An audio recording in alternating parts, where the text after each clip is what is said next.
You just came back from the Middle East.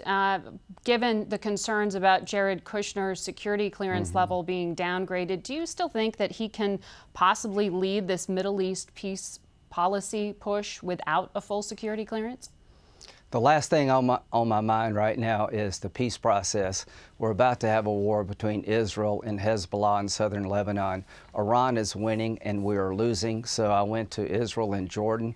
The King of Jordan is under siege because we have no policy as the United States regarding the Russian-Iranian axis. Southern Lebanon is a rocket launching site against Israel. They're developing precision-guided weapons, so I would focus on containing Iran rather than pushing a peace process that's broken. If we don't come up with a strategy against Iran, we're going to make Israel go to war here pretty soon with the Hezbollah elements in southern Lebanon. Well, you're referring there, though, to the outgrowth of the war in Syria. The president was very clear. We're there just to get rid of ISIS and get out. Does he need to reconsider that policy? How do you fix the problem you identified? Well, he said he did not want to turn Syria over to Iran. We don't have a strategy to contain Iran. They're about to take over Damascus. He's done a good job fighting ISIL, but Iran is now dominating the Mideast.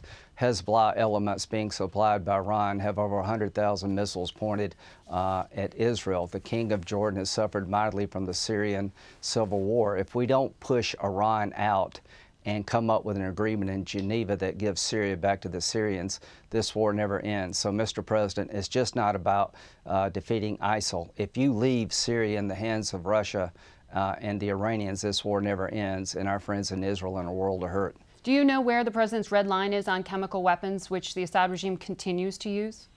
I thought I did, but I don't any longer. Clearly, he did use chemical weapons yet again.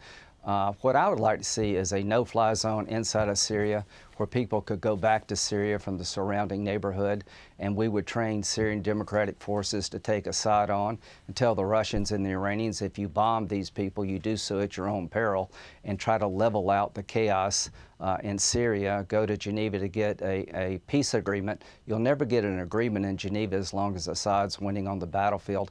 Our policy in Syria is a complete mess. We're AWOL when it comes to containing Russia and Iran in Syria, and that's a real threat to the region.